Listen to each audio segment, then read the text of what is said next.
Assalamualaikum warahmatullahi wabarakatuh. Selamat pagi, salam sejahtera kepada semua murid tahun 2 edukasi sekalian. Okey, hari ini insya-Allah kita akan sama-sama untuk belajar buku Bahasa Melayu jilid 1 muka surat 47. Okey, semua murid sila buka buku teks jilid 1 muka surat 47. Mungkin ada di antara murid-murid yang telah pun belajar muka surat ni, dan ada juga di antara murid-murid yang masih lagi belum sempat untuk belajar muka surat 47. Jadi hari ini insya-Allah kita akan sama-sama untuk tengok lagi sekali muka surat 47. Yang mana tajuknya untuk hari ini adalah utamakan kebersihan diri. Utamakan kebersihan diri. Jadi untuk hari ini cikgu nak melafazkan pantun, dan ketika cikgu melafazkan pantun, cikgu nak murid-murid sama-sama mengikut cikgu melafazkan pantun. Okey, kita nak tengok rangkap yang pertama. Masak kari si ikan kaci, potong bersegi sayur umbut. Peralatan diri hendaklah suci, berus gigi dan sikat rambut.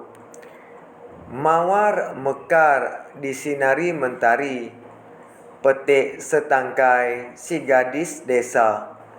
Baju bertukar setiap hari, tubuh memakai baru selesa.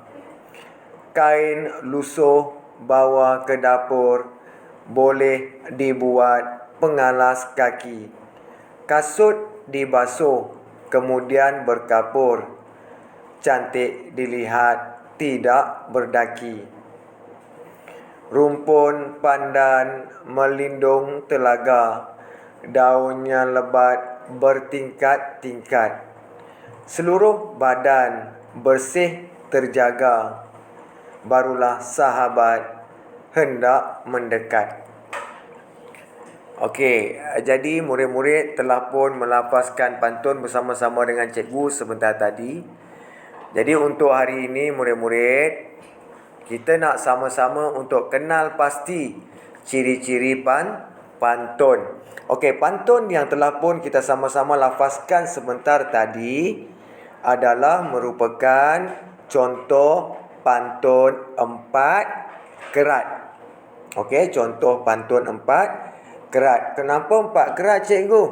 Okey, kerana di dalam setiap rangkap pantun ini ada 4 baris. Okey, ini baris yang pertama, baris yang kedua, baris yang ketiga, dan baris yang keempat. Okey, ini kita namakan sebagai rangkap. Okey, ini kita namakan sebagai rangkap. Okey, itu rangkap yang pertama Rangkap yang pertama. Dan dalam setiap rangkap ada 4 baris. Baris yang pertama, baris yang kedua, baris yang ketiga, baris yang keempat. Okey. Ini merupakan rangkap yang kedua. Ini rangkap yang kedua lain. Rangkap yang kedua lain pula. Okey, rangkap yang kedua tetap ada 4 baris. Baris yang pertama, baris yang kedua, baris yang ketiga, dan baris yang keempat. Begitulah seterusnya dengan rangkap yang seterusnya. Okey, rangkap yang ketiga. Ni rangkap yang ketiga. Juga ada berapa baris, murid-murid? Ada 4 baris. Baris yang pertama, baris yang kedua, baris yang ketiga, dan baris yang keempat. Okey, itu merupakan rangkap dan juga baris pantun. Untuk hari ini murid-murid, cikgu nak terangkan kepada murid-murid tentang rima. Okey, tentang rima. Rima tu apa dia murid-murid? Okey, rima tu merupakan bunyi yang sama pada huruf atau kata akhir dalam sesuatu rangkapan pantun. Okey, kita nak sama-sama tengok rima yang terdapat di dalam setiap baris pantun. Okey, kita nak tengok rima akhir untuk baris yang pertama, rangkap nombor 1. Bunyi akhirnya apa murid-murid? Bunyi akhirnya adalah ci. C-I ci. Manakala baris nombor 2 rima akhirnya adalah bot. BUT, bot. Untuk rima akhir baris yang ketiga, sama dengan baris nombor 1 tadi, CI, ci. Dan rima akhir untuk baris yang keempat, BUT, bot. Sama dengan bunyi akhir baris nombor 2 tadi. Jadi maksudnya dekat sini murid-murid, rima akhir untuk baris nombor 1 mestilah sama dengan rima akhir baris nombor 3. Manakala rima akhir untuk baris nombor 2 sama dengan rima akhir baris nombor 4. Begitulah seterusnya dengan rangkap yang kedua. Okey, rangkap yang kedua yang ini. Rangkap yang kedua yang ini. Rima akhir untuk baris nombor 1 sama dengan rima akhir baris nombor 2.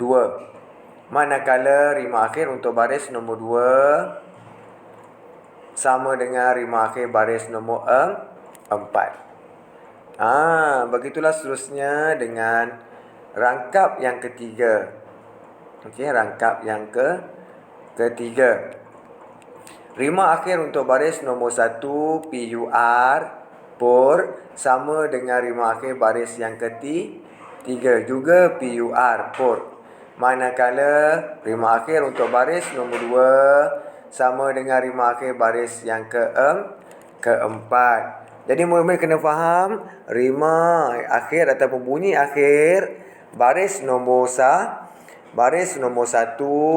mestilah sama dengan rima akhir baris nombor 3. Manakala rima akhir untuk baris nombor 2 sama dengan rima akhir baris nombor 4.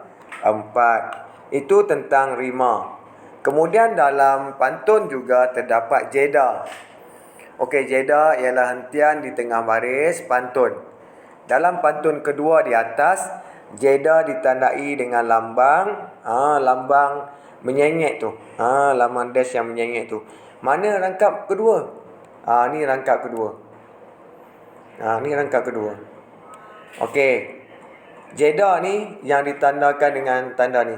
Inilah dia jeda. Okey, yang menyengit tu kan. Okey, kenapa letakkan jeda? Okey, jeda ni ialah hentian di tengah baris pantun. Kita nak bezakan di antara frasa pertama.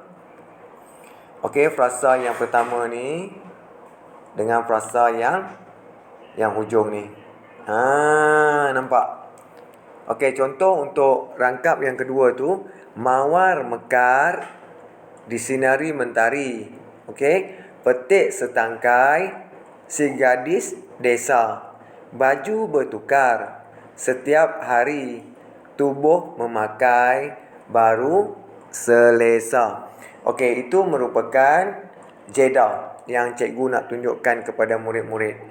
Sama juga dengan rangkap yang pertama, rangkap kedua, rangkap ketiga, rangkap keempat. Semuanya ada jeda. Tapi jeda tu kita tak adalah tulis. Kita tak adalah letakkan tanda tu kan. Cuma kita nak bezakan untuk kita nak membaca nanti. Itu tentang rima dan juga jeda. Manakala untuk pantun 4 kerat ini murid-murid. Pantun 4 kerat ni ya murid-murid. Kita nak tengok kita nak tengok satu-satu. Tengok pada rangkap yang pertama ni. Ada berapa baris cikgu cakap tadi? Ada 4 baris, pandai.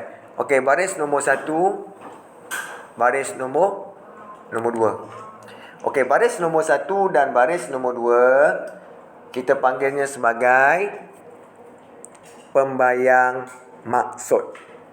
Pembayang maksud. Biasanya untuk baris nombor 1 dan baris nombor 2 ni bukannya maksud pantun tau murid-murid. Kita bukan nak cerita pasal baris nombor 1 dengan baris nombor 2. Tapi kita nak cerita tentang baris nombor 3 dan baris nombor 4. Sebab apa murid-murid? Sebab baris nombor 3 baris nombor 3 dan baris nombor 4 kita panggilnya sebagai maksud pantun itu. Maksudnya kat sini dalam setiap pantun 4 kerat, dalam setiap pantun 4 kerat ni, apa yang dia nak ceritakan adalah baris nombor 3 dan baris nombor 4. Sebagai contohnya, untuk rangkap yang pertama ni, dia nak ceritakan tentang peralatan diri hendaklah suci, berus gigi dan sikat rambut. Itu yang dia nak ceritakan sebenarnya kepada kita, tentang kita perlulah untuk menjaga peralatan diri kita. Okey, contohnya berus gigi dan juga sikat rambut. Dia bukannya nak cerita pasal masak kari ke, potong persegi ke, murid-murid. So kena faham betul-betul. Okey, setakat itu dahulu untuk hari ini. Cikgu rasa murid-murid boleh faham serba sedikit tentang pantun. Pantun. Cikgu nak ulang saja lagi sekali. Bunyi akhir untuk pantun, untuk baris 1 mestilah sama dengan bunyi akhir baris nombor 3. Manakala bunyi akhir untuk baris nombor 2 mestilah sama dengan baris nombor 4. Mesti sama bunyi akhirnya. Okey. Sama je mana-mana pun. Yang ini 1 mesti sama dengan baris nombor 3. Baris nombor 2 sama dengan baris nombor 4. Okey. Jadi untuk murid-murid, sebagai latihan, cikgu nak murid-murid tulis kembali pantun yang terdapat di dalam buku teks muka surat 47 ini. Okey, tulis kembali semua pantun yang terdapat dalam muka surat 47 ini di dalam buku tulis PDPR. Okey, di dalam buku tulis PDPR.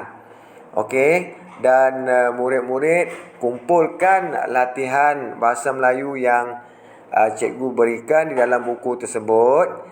Nanti apabila sekolah dibuka kembali, murid-murid bawa buku tulis, buku latihan yang disediakan di dalam tempoh PKP, dalam tempoh sesi PDPR ke sekolah untuk cikgu semak. Boleh faham ya murid-murid? Untuk latihan murid-murid, cikgu nak murid-murid salin kembali. Okey, salin kembali pantun yang telah pun kita lafazkan sebentar tadi bersama-sama untuk cikgu semak apabila sekolah dibuka nanti. Tulis kembali pantun yang terdapat di dalam muka surat 47. Sehingga itu, Assalamualaikum warahmatullahi taala wabarakatuh. Bye bye. Terima kasih.